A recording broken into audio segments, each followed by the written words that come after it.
Bom, até o momento, nós estudamos os cátions do grupo 5, potássio, sódio, amônio, os cátions do grupo do carbonato de amônio, que é o do grupo 4, magnésio, cálcio, estrôncio e bário, e vimos alguns ânions, como carbonato, sulfato, cloreto, brometo, iodeto, nitrito e nitrato. Bom, se nós tivermos uma amostra contendo todas essas espécies, então uma amostra sólida como essa, que está numerada com o número 27, que contém esse elenco de íons. Como é que eu faço para, numa análise qualitativa, fazer a identificação dessas espécies? Observe que agora, com esse número grande de íons, eu já começo a ter alguns problemas. O meu grau de dificuldade já começou a aumentar. Lembrem-se que os cátions do grupo do carbonato de amônio, nós tivemos que fazer uns procedimentos de separação para que eu pudesse fazer a identificação de cada um deles. Agora, quando nós tínhamos visto anteriormente só os cátions do grupo 5, sódio, potássio e amônio, com esses ânions, foi muito tranquilo fazer as identificações, porque não envolvia uma separação propriamente dita. E nós tínhamos poucas interferências. O problema é, se agora nós tivermos todos eles juntos, então com o grupo 4 e o grupo 5 e esses ânions, como que eu devo proceder? Então, uma das coisas que nós temos que nos preocupar ao receber uma amostra como essa, o esquema é o mesmo que nós tínhamos visto anteriormente.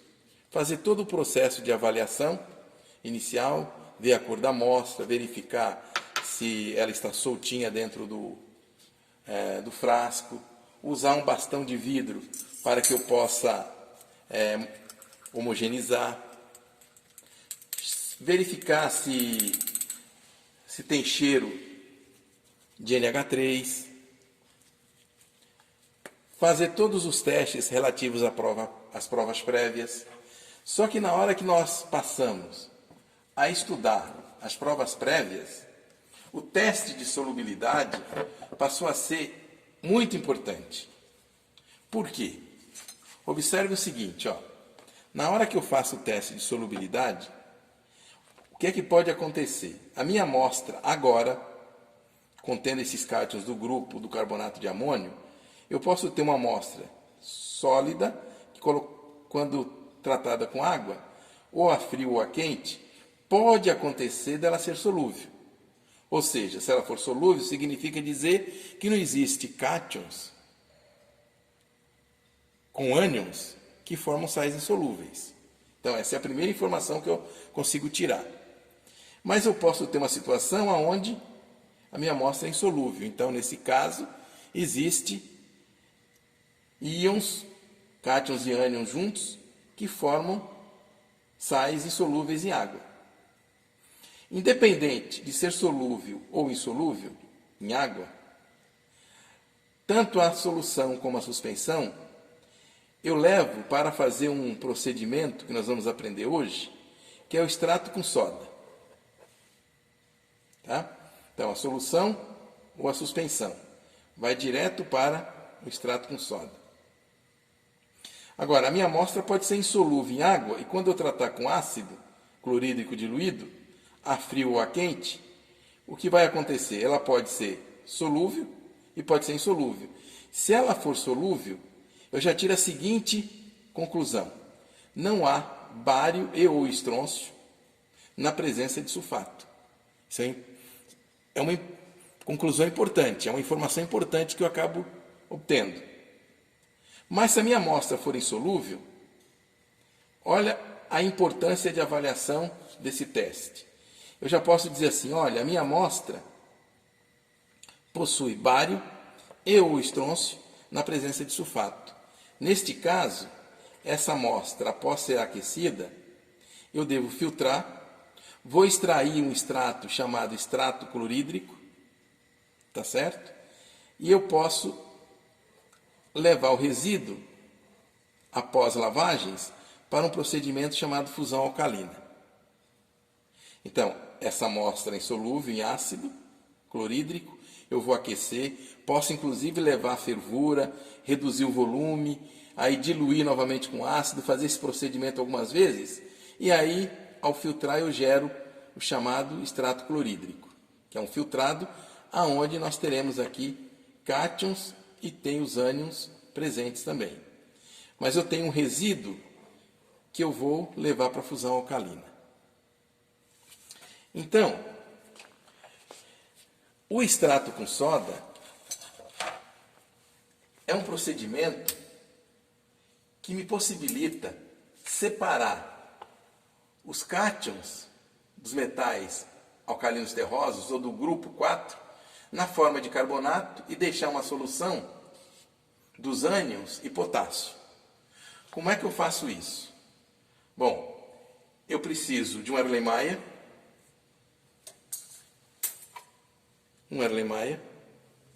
poderia ser um Becker também, tá? Mas nós vamos trabalhar com Erlenmeyer porque nós vamos fazer aquecimento em banho-maria. E vamos retirar dessa nossa amostra sólida 2 porções ponta de espátula. E vamos colocar no Erlenmeyer, adicionar água,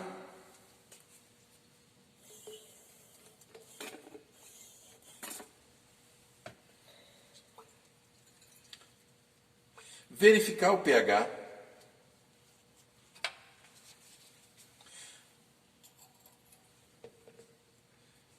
se o pH estiver por volta de 8, eu já posso dar continuidade. Caso contrário, não, que é esse caso aqui. O meu pH está abaixo de 7, tá certo? Então, olhando no gabarito, está abaixo de 7. O que é que nós vamos fazer?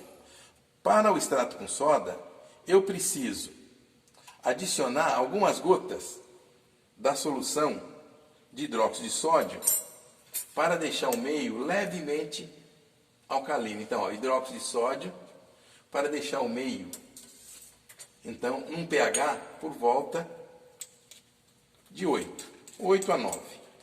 Então, hidróxido de sódio, adiciono algumas gotas e verifico o pH. Observamos que agora eu estou com pH acima de 7, está por volta de 8 meu pH. Então, neste ponto, o que eu vou fazer? Vou pegar uma solução saturada de carbonato de sódio e em relação ao volume que nós temos no Erlenmeyer, volume de líquido, eu vou adicionar uma quantidade similar. Então, vou dobrar o volume da solução e vou colocar, então, esse carbonato. Adicionamos o carbonato. E vamos. Então, foi a quantidade grande e suficiente para a precipitação completa. E vamos pegar o nosso bico de Bunsen, acender, já está aceso, um becker com água, e nós vamos levar esse nosso sistema, agora, o Erlenmeyer, contendo a amostra, para a banho-maria. Ele vai ficar em aquecimento. Esse procedimento de aquecimento deve permanecer pelo menos meia hora. O que é que vai acontecer? Após esse período, os cátions do grupo do carbonato de amônio vão precipitar na forma de carbonato. E vai passar uma solução, quando eu filtrar, que é a solução dos ânions mais o potássio. Esse precipitado será retido no papel de filtro, Nós inicialmente iremos lavar com a solução diluída do agente precipitante, que é o carbonato de sódio, então uma solução diluída. Em seguida, esse precipitado será dissolvido com HCl e será levado para a separação e identificação dos cátions. Então, o extrato com soda consiste num processo que envolve a precipitação sob aquecimento dos cátions metálicos na forma de carbonato metálico, empregando uma solução então saturada de carbonato de sódio, uma solução extremamente alcalina. Então, é importante que ao recebermos a nossa amostra, nós façamos o teste de solubilidade. Então, uma pequena quantidade da amostra no tubo de ensaio, adicionamos água. Se não for solúvel a frio, eu tento fazer a solubilização a quente. Então, observe que eu aqueço apenas brandamente, por isso eu posso segurar com a ponta dos dedos. Observe que eu aqueci e ainda eu tenho muito sólido em suspensão, ou seja, a amostra é insolúvel em água. Então, possivelmente, nós temos aqui cátions, possivelmente não, certamente nós temos aqui cátions do grupo do carbonato de amônio com ânions, que pode ser carbonato e sulfato, dentro daquele que nós estamos estudando, tá certo? Que precipitou com esses cátions. Bom, o que é que nós vamos fazer? Checar, já que ele é insolúvel em água a quente e a frio, vamos jogar ácido.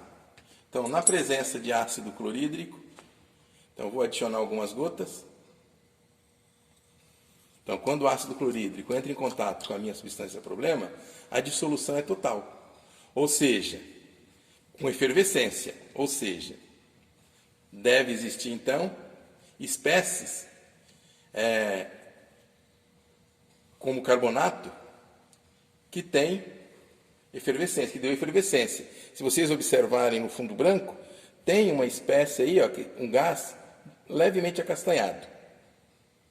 Então, isso pode ser indicativo de nitrito. Então, essas observações são importantes. Então, eu preciso ir anotando todas as observações em relação à minha amostra. E é claro que esse sistema que nós vamos utilizar, então, que é o nosso extrato com soda, vai permitir que nós cheguemos a uma solução para que nós possamos fazer a identificação dos íons em solução.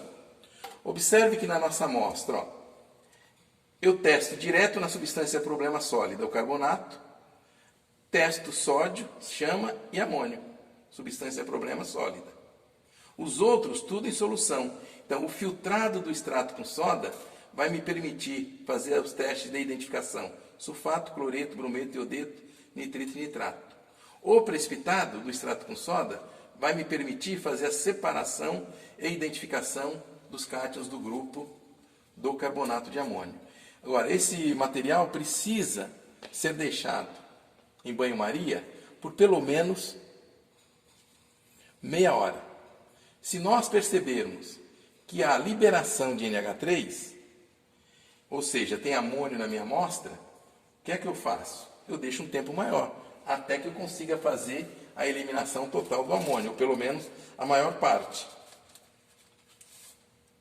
E nós podemos, então, periodicamente, fazer o teste. Então, à medida que o material começou a ferver, eu posso pegar o pedaço de papel de filtro, adicionar, por exemplo, manganês e água oxigenada, ou então o reagente de Nestle. Então, manganês, água oxigenada, e aí eu vou testar para saber se da boca daquele Erlenmeyer, quando começar a ferver, se nós vamos conseguir identificar NH3. Então agora ainda não está saindo, possivelmente, NH3, porque não começou a ferver. Então começou a ferver, nós vamos fazer o teste. Tá certo? Então vamos aguardar para que a gente possa fazer o teste de verificação da presença da liberação de NH3. Então, à medida que o material vai aquecendo, de tempo em tempo eu retiro para fazer o teste do NH3. Então, eu aproximo o papel de filtro contendo manganês e água oxigenada e verifico se há formação do precipitado marrom no papel de filtro, que é MnO2. Então, já observamos que já começou a aparecer uma mancha marrom, ou seja, essa minha amostra tem amônio. Então, o que eu vou fazer? Já vou deixar um tempo maior em aquecimento para que eu possa proceder à eliminação total desse material. Tá certo? Então, observe que isso é uma coisa que eu preciso fazer periodicamente, antes de finalizar o aquecimento. Durante o processo, quando nós chegarmos no final, nós precisamos fazer a filtração. Então eu já vou deixar todo o meu aparato montado. Por exemplo, aqui nós temos um funil para filtração simples. É um funil raiado, então ele tem raias internamente, haste longa, tá certo?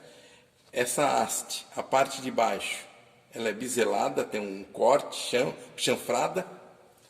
Então, ele não foi feito com essas raias ou com essa parte chanfrada na parte de baixo para deixá-lo mais bonito, mas sim para ser funcional. Então, a parte cortada que está abaixo, biselada ou chanfrada, é a parte maior que eu encosto nas paredes do becker para evitar respingo.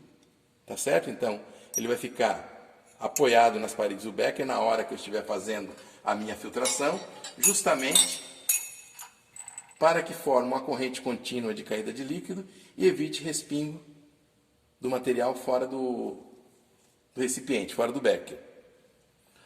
Outra coisa, essas raias ou esses sulcos, justamente para que na hora que eu assentar o papel de filtro, esse papel de filtro não cole completamente no vidro, tá certo? E aí, dentro desses sulcos, quando o líquido passa, deixa um vácuo, praticamente diminui um pouco a pressão reduzida, consequentemente isso vai favorecer a filtração. Para dobrar o papel de filtro que nós vamos trabalhar para a filtração simples, então, um papel de filtro, aonde nós dobramos ao meio. Então, formamos um ângulo aqui de 180 graus, e aí dobramos novamente ao meio, então em quadrantes, que é para formar o ângulo de 90 graus. Só que isso aqui vai me dar, quando eu abrir o papel de filtro, um ângulo de 60, que vai ficar perfeitamente ajustado no funil. Nós vamos fazer o seguinte, eu vou dobrar em quadrantes não iguais.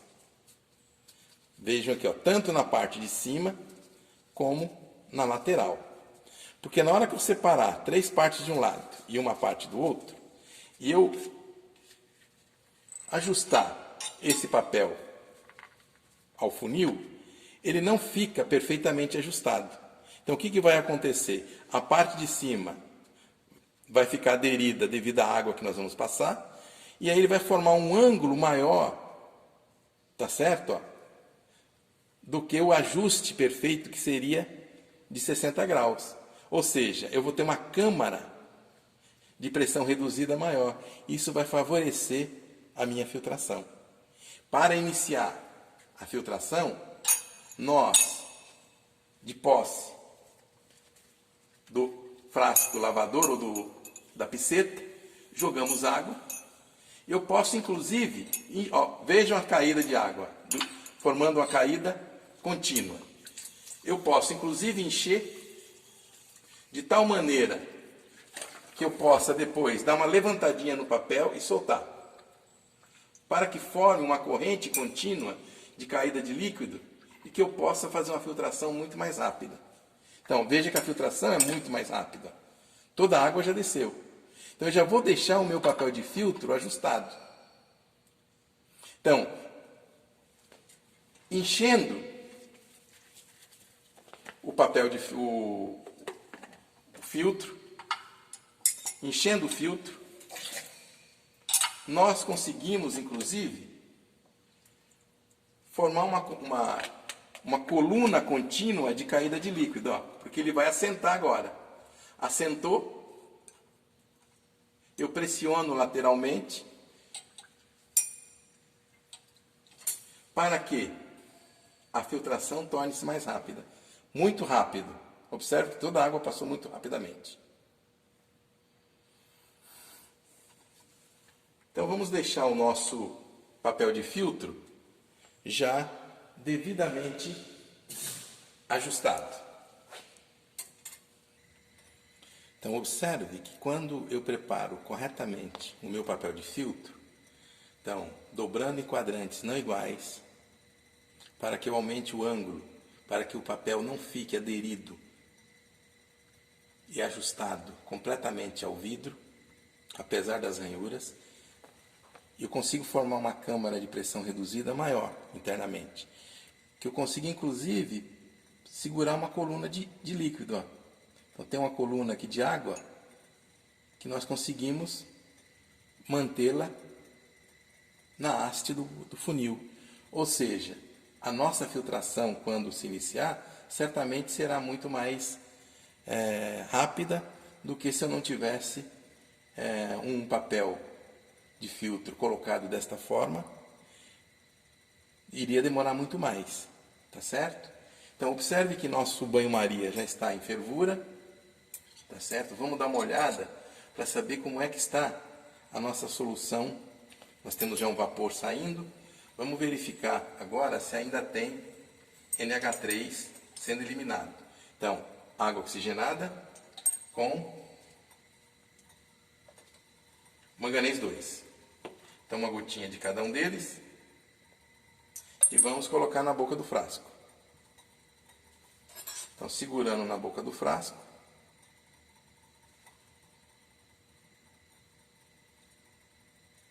Ó, observe que nós não temos mais nada de marrom saindo, né? Já tem praticamente 35 minutos que isso aqui está em fervura, está em aquecimento. Não tem mais NH3. Se houvesse NH3, nós teríamos o papel, como nós já mostramos em outras ocasiões, marrom. Tá certo? Olha aqui, ó. Se fosse NH3, aqui nós pegamos um frasco de hidróxido de amônio. Por isso que nós observamos o aparecimento da mancha marrom. Mas o nosso sistema já não tem mais a liberação de NH3. Então, o que eu posso fazer? Eu posso retirar do aquecimento. Tá? Se vocês não conseguirem segurar diretamente no Erlenmeyer, eu recomendo fazer uma cinta de papel. Então nós dobramos o papel sulfite, fizemos uma cinta e agora com essa cinta de papel eu posso então despejar o meu material diretamente no filtro. Então eu posso me utilizar inclusive do bastão de vidro para fazer essa operação. Então observe que eu estou transferindo, ó, olha o líquido caindo e sendo levado rapidamente para dentro do becker. Então agito e vou transferindo. Eu nunca preencho o papel de filtro no filtro mais do que 2/3. Então nunca ultrapasso. Essa é a maneira correta de se fazer uma filtração, para que nós não corramos o risco de ultrapassar as bordas do papel. Então, agora, pegamos E vamos fazer a lavagem do precipitado. Aproveitar pelo menos a primeira água de lavagem. Então, umas gotas da solução saturada, para que eu não lave diretamente com água. E agora sim, uma solução diluída do agente precipitante, que nós fizemos diretamente. E agora vamos finalizar a transferência do sólido. Posso fazer mais uma lavagem. Então, mais algumas gotinhas da solução saturada, água,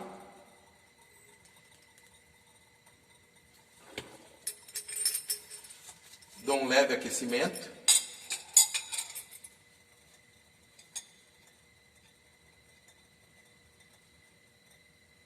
E aí, prossigo com a transferência do meu sólido. Muito bem.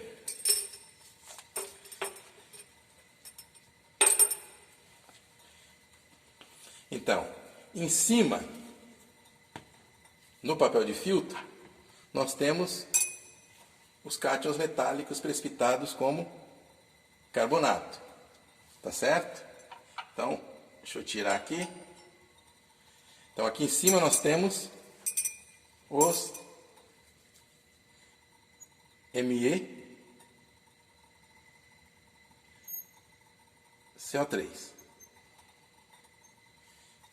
Embaixo, nós temos a solução com ânions e potássio. Então aqui estamos com ânions mais K+.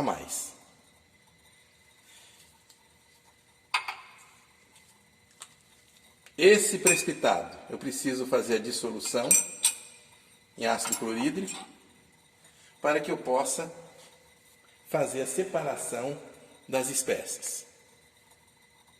Enquanto que nessa solução eu vou começar a fazer os testes de identificação.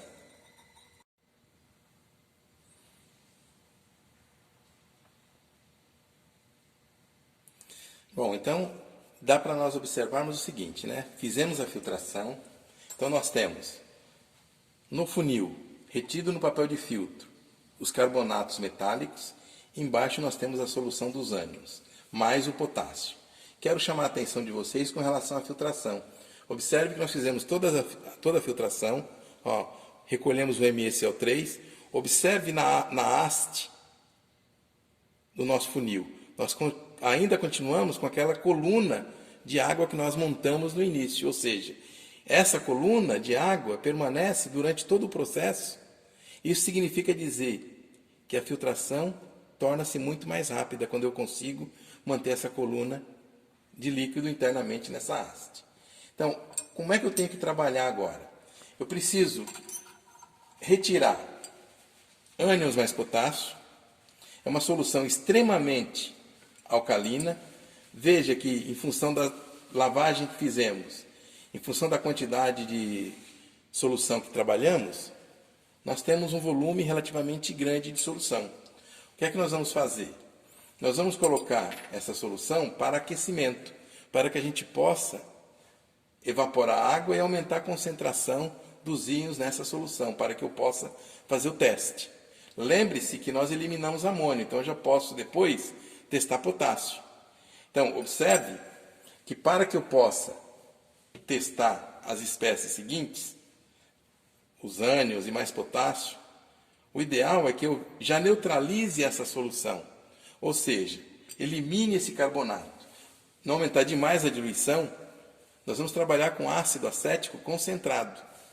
Tá certo? Então, se nós adicionarmos ácido acético concentrado lentamente, nós vamos eliminando carbonato. Então, elimina carbonato, até que a gente consiga ficar com uma solução límpida, transparente, incolor e ácida, né? Obviamente. Nós não temos íons coloridos, por isso não teremos uma solução colorida. Então, adicionamos o ácido acético. Vamos eliminando o carbonato. Observe que o volume vai aumentando. Por isso que antes de fazer os testes para os ânions e mais o potássio, nós vamos aquecer essa solução para reduzir o volume. Então, vamos acender o nosso bico de Bunsen. Chama de combustão completa agora. E vamos aquecer essa solução. Temos o nosso sistema de agitação aqui dentro. Veja que nós temos a liberação de CO2. E aí eu posso depois checar para saber se o pH dessa nossa solução já está abaixo de 7. Se estiver abaixo de 7, significa dizer que nós eliminamos completamente carbonato. Enquanto essa solução aquece, qual é a ação nossa? Seguinte, é recolher o Me2+. Num becker, por exemplo, aqui em cima nós temos eles na forma de carbonato. Eu pego um tubo de ensaio, acrescento a esse tubo de ensaio ácido clorídrico e vamos fazer a dissolução. Então, HCl, esse nosso ácido clorídrico ele é 6 mol por litro, então eu posso fazer uma diluição dele 1:1.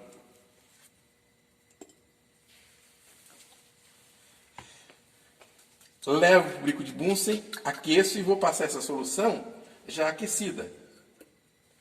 Então, um leve aquecimento no bico de Bunsen. Deixa a solução aquecida, porque aí favorece a dissolução do MeCO3. Então, levemente aquecida.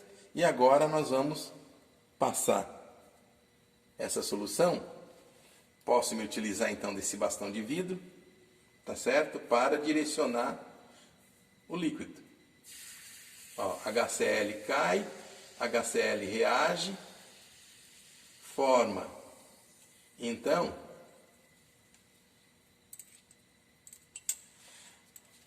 a nossa solução clorídrica dos Me2+.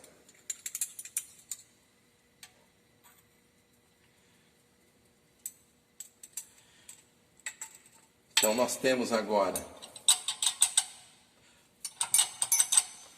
no nosso becker uma solução clorídrica diluída do Me2+. Tá certo? Então agora eu vou desmontar a coluna. Pronto.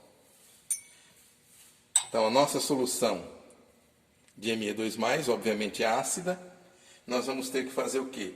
Adicionar hidróxido de amônio até meio alcalino. Então nós temos aqui magnésio, cálcio, estronço e bário. Foi o que nós fizemos naquele vídeo que nós gravamos envolvendo a separação deles. Ou seja, então agora o que eu tenho que fazer? Adicionar hidróxido de amônio até meio alcalino. Fazer a observação que se caso começar a precipitar, eu já tenho uma indicação que o magnésio está presente. Lembra disso? Foi o que nós falamos no outro vídeo. Da análise qualitativa, parte 1, parte 2 e parte 3. Ó, já dá para a gente perceber que eu tenho uma turbação aí no meio. Então, pode ser que tenha magnésio.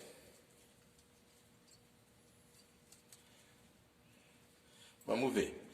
Opa, eu acho que não. Não formou nada. Vamos ver o pH. Então, olhando o pH, nós já estamos com o pH indicando valor acima de 7, já por volta de 8 a 9. Consequentemente, não observamos precipitação, logo nós não temos magnésio nessa solução, nessa amostra. Possivelmente não tem, mas a gente não pode garantir, só após a identificação. E aí, é esse momento que nós deixamos o meio para deixar o pH por volta. Então, de 9 adicionamos cloreto de amônio.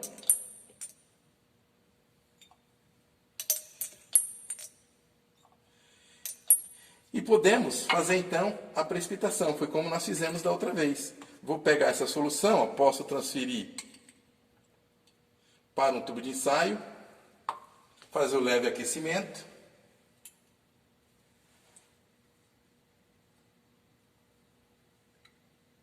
E nós vamos adicionar o agente precipitante. O nosso agente precipitante é carbonato de amônio. Foi o que nós fizemos lá atrás, naquele vídeo. Então vamos adicionar carbonato de amônio, ó, e a gente observa a precipitação. Ou seja, temos que adicionar excesso, ir para a centrífuga,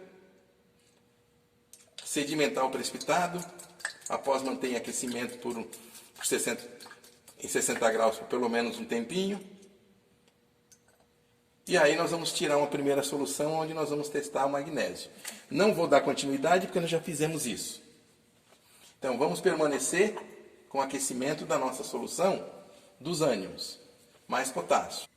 Então observe que enquanto a minha solução dos ânions mais potássio estão em aquecimento, justamente para que eu possa aumentar a concentração das espécies.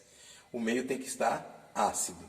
Mas eu vou fazer o seguinte, vou retirar uma alíquota, como eu retirei aqui, ó, uma pequena alíquota, e vamos fazer um teste para potássio. Então vamos pegar uma pequena alíquota. Eu sei que a solução está muito diluída ainda, mas eu vou arriscar e fazer um teste para o íon potássio. Tá certo? Vamos resfriar o sistema. Deixar resfriar. E nós vamos fazer o teste para verificar se potássio está presente. Se não precipitar nada, quando eu juntar o ácido perclórico, nós vamos fazer a adição do álcool, porque o álcool vai aumentar a insolubilidade do meu precipitado. Então eu vou pegar um becker com água para fazer o resfriamento. Para facilitar então a reação de precipitação.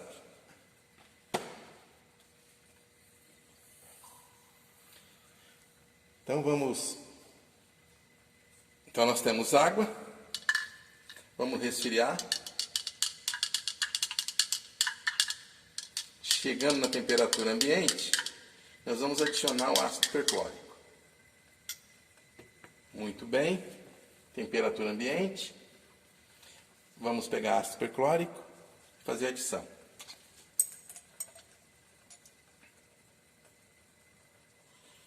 Ainda temos carbonato. Não vou me incomodar com isso por enquanto. Vou adicionar o excesso de ácido perclórico. Vai terminar a liberação de gás carbônico.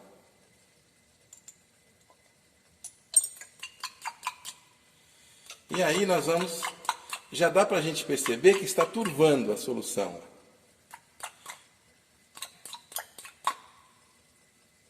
Já está turvando. Ou seja, possivelmente, realmente, essa nossa amostra tenha potássio. Vou sair para poder adicionar o álcool etílico à nossa solução.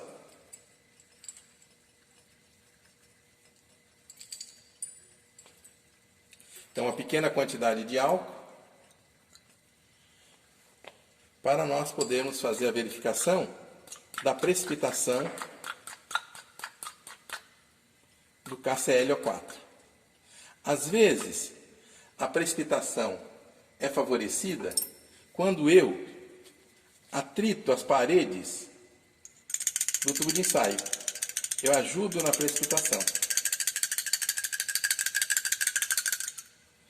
Então, já dá para vocês perceberem que nós temos realmente uma solução turva, indicando que nós temos perclorato de potássio formado, consequentemente, a nossa amostra possui potássio. Então, para comparação, coloquei um tubo de ensaio com água do lado, dá para vocês perceberem a formação do precipitado. Veja, eu não vou fazer as outras provas, só quis demonstrar o potássio, porque nós já fizemos isso numa outra ocasião. O que eu quero chamar a atenção de vocês é que eu não poderia fazer esses testes direto na amostra sólida.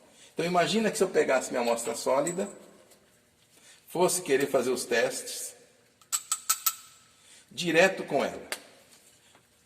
Então, imagina que eu estou com ela então dissolvida, não fiz o extrato com soda, tá? Retirei uma pequena alíquota. Veja, eu já tenho sólido. Tudo bem. Eu sei que eu tenho sólido, eu vou fazer assim, vou adicionar o ácido acético. Vamos fazer um teste para... Então, o primeiro inconveniente é esse. Eu estou partindo de algo que já apresenta sólido em suspensão. Mas vamos dizer que ela solubiliza em ácido acético.